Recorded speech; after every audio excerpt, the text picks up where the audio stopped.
Today marks 2 weeks since deranged gunman Nikolas Cruz walked into Marjory Stoneman Douglas High, murdering 17 innocent people. As families and friends continue to grieve the loss of their loved ones who died in the high school shooting, new information concerning what could have been done to prevent it continues to trickle out. Of course, the left has pounced on this tragedy to push gun control and as well blame the NRA and Republicans for this horrific crime. However, as we all know, that is hardly the case since there is ample evidence proving that the FBI and the Broward Sheriff's Department were aware of Cruz's mental instability months leading up to the shooting.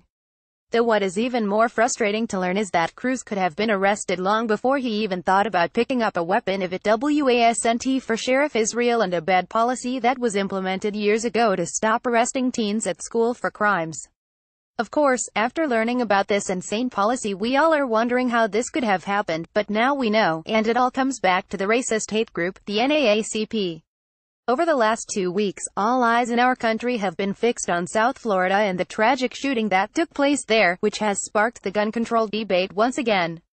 The American people are perplexed at how this deranged shooter was able to steal the lives of so many people and what was done, if anything, to stop him.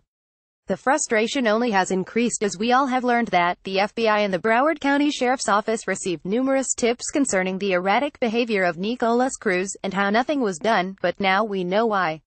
Here is more from Conservative Tribune. In 2013, a year after Israel was elected head of the department, the Broward County School Board and District Superintendent made an agreement with Broward County law enforcement officials to essentially stop arresting students for crimes, American Thinker explained. Aside from the school district and sheriff's office, a politically motivated third part got involved. More specifically, a political group, the NAACP. One of the nation's largest school districts has reached an agreement with law enforcement agencies and the NAACP to reduce the number of students being charged with crimes for minor offenses, read a 2013 Associated Press report. Rather than base the school's disciplinary policies on keeping students safe, Broward County School District adopted an NAACP-advised social justice promise program. Thanks to then-President Barack Obama, politically motivated, race-based school policy wasn't unusual.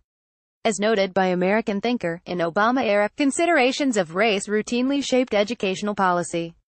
Across the country, students of color, students with disabilities, and LGBTQ students are disproportionately impacted by school-based arrests for the same behavior as their peers, read the agreement between the school and law enforcement.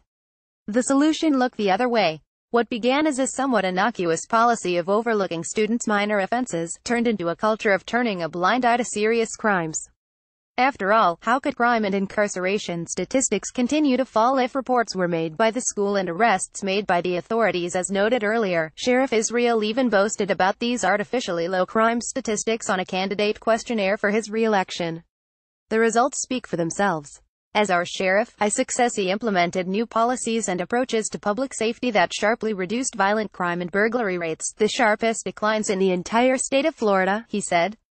My innovative initiatives also helped keep children in school and out of jail, greatly expanding the juvenile civil citation program and making issuance of civil citations mandatory for BSO deputies. I will build upon these impressive successes in my next term as sheriff. But while arrests decreased, suspensions increased, according to the Sun Sentinel. These horrible policies came to a head in the months leading up to the deadly Stoneman Douglas school shooting on February 14. There is no reason that the NAACP should be involved in any policies made that affect our schools or children, and they should be overturned immediately.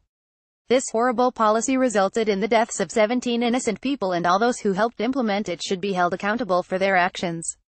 Hope this policy will be overturned so that local officials can do their job and arrest those that have broke the law so that this tragedy not repeated again in the future.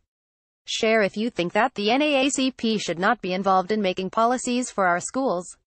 Follow us on Facebook. From the web powered by ZergNet, what really happened to Mike Holmes? The truth about the Obama sisters' awkward Olympics wardrobe malfunctions. You can't unsee the disappointing double life of Tim Tebow. The real reason why Hollywood stopped casting Hugh Grant. Why people stopped watching The Big Bang Theory.